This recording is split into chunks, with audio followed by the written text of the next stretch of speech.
Land reclamation in Monaco. Monaco is widely recognized as one of the wealthiest countries, despite being the second smallest country in the world. Monaco is located south of France and west of Italy. The official language is French, but English and Italian are known by most inhabitants. You've probably seen an article like this, or like this, or this, or this. You get the point. Monaco is running out of space, and the solution? Land reclamation. I'll be taking you on a deeper dive into land reclamation in Monaco. You'll understand the basics of land reclamation in Monaco, different perspectives, the usage of the reclaimed land, and I'll give you my opinion on whether it is a business or a need. And hopefully by the end, you'll be able to answer this question too. Land reclamation in Monaco. So why is Monaco reclaiming land? As you heard before, it is simply because of its size. Monaco is the second smallest country in the world, only behind Vatican City. In fact, the entirety of Monaco is only 2.02 kilometers squared, yet it has a population of 36,157 people. This makes Monaco the most densely populated country. Not to mention an estimated 1 in 3 Monaco inhabitants are millionaires. With all this economic potential, but so little land, it seems reasonable for Monaco to expand. But how long has Monaco been reclaiming land?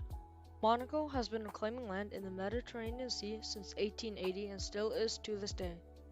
But Monaco isn't alone in its attempts to reclaim a sea. China and Dubai have launched projects with similar intentions. Monaco reclaimed 6 hectares of land costing approximately 3 billion Canadian dollars in the Le Portier project. Usually spending this much money for so little land would make no sense, but since housing prices are hyperinflated in Monaco, there's a high demand for new houses. There's a simple logic behind why homes are very expensive in Monaco. There's too much demand and too little supply. Le Portier will create a luxury residential area with a public area that includes a hill and a landscape park. This project is said to be fully completed in 2025. This is a picture of Le Portier being built. In Monaco, land reclamation is done by first outlining where your reclaimed land will be with large concrete blocks. Then it will be filled with sand imported from France and Italy. Here are some statistics on Monaco. 20% of land in Monaco is reclaimed.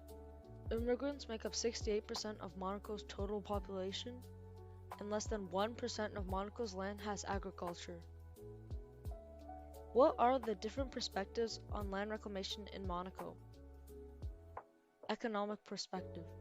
I'll be labeling the cost per square meter across the most known properties in Monaco. Monte Carlo is without question the most prestigious district in Monaco, particularly famous for its casino and luxury housing. According to IMC's annual report, the price per square meter is approximately 60,000 euros. Larvoto is popular among investors with prices per square meter around 59,700 euros. The Larvoto district is especially popular for its many restaurants and night establishments. Larvoto can guarantee a spectacular view of the Mediterranean, resulting in several seaside resorts.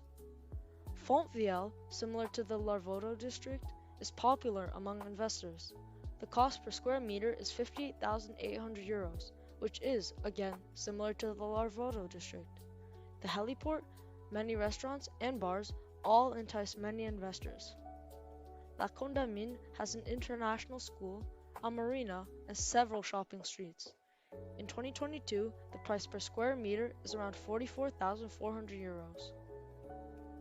Land reclamation has the potential to harm surrounding ecosystems and biodiversity. This is especially true in Monaco, since its coastline on the Mediterranean Sea is already a fragile and vulnerable environment.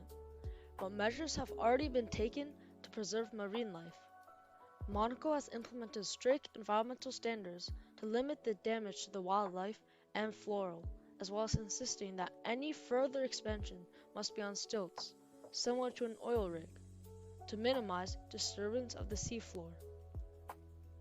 Monaco like other countries, is also vulnerable to the devastating effects of climate change. An increase in sea level leads to more frequent floods, more extreme events, and more coastal hazards. It's not just an increase in sea levels, but also an increase in periods of high temperature. This makes heat waves more common and more disastrous. What are the pros and cons of land reclamation environmentally? Pros. The reclaimed land sometimes includes green space. Cons. Land reclamation has the potential to damage local marine life and their habitats.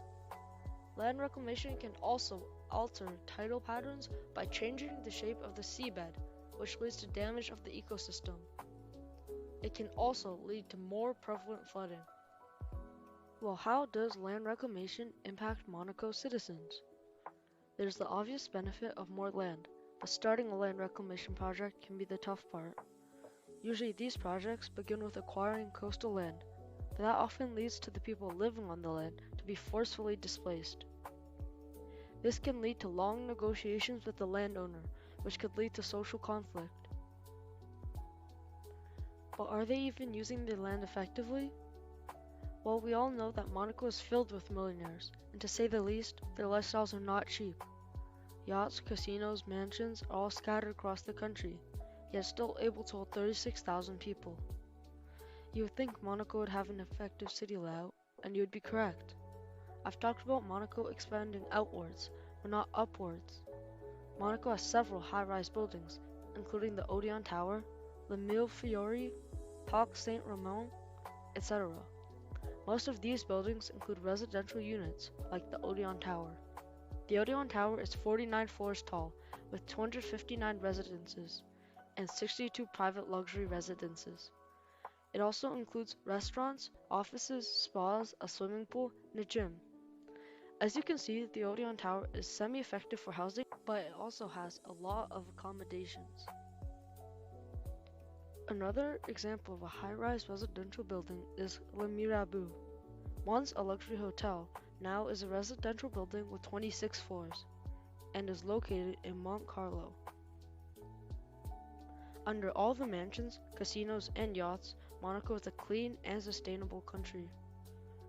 According to the government of Monaco, there has been backing for public transportation and the development of more pedestrian links to encourage walking and taking the bus instead of driving a car.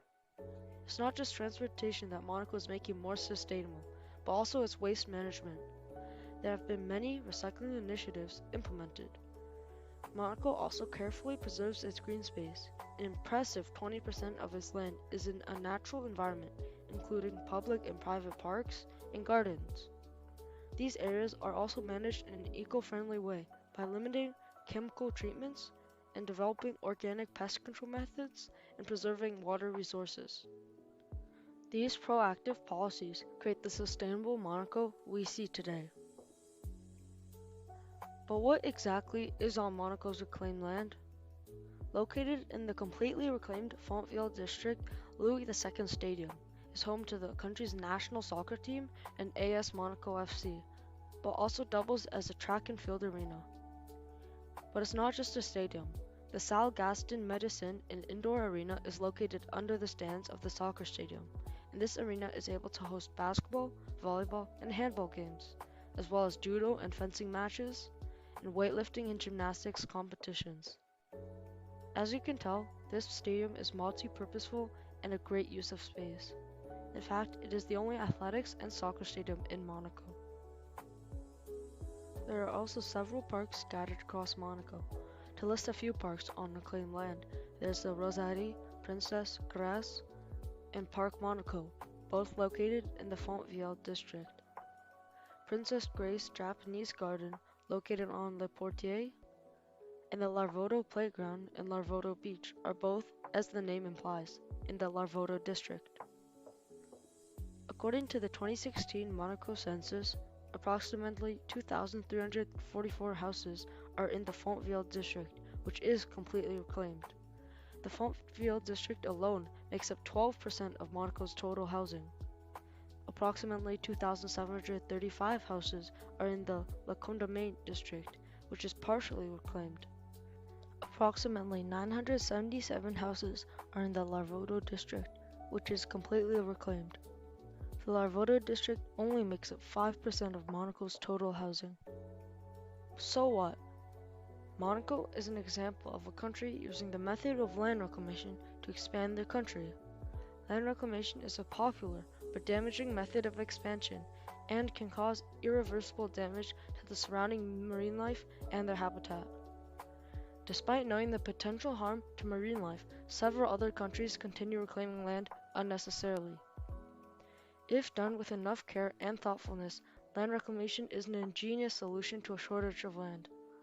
Monaco has implemented the right precautionary measures to limit damage to the sea and marine life, but why Monaco is expanding has questionable reasons. This leads us to the question, is land reclamation in Monaco a business or a need? Monaco, as you know, is a very wealthy country with a lot of economic potential. But why is Monaco so rich?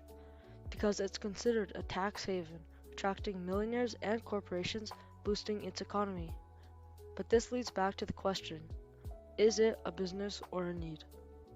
Land reclamation in Monaco is a business. The reason Monaco is expanding is because of its economic potential. The economic potential is from all the millionaires and corporations which are attracted to Monaco because of the absence of a tax. So if Monaco had normal tax, then all the millionaires wouldn't be in Monaco, meaning there would be no need to expand. I hope you enjoyed my geographical inquiry on land reclamation in Monaco.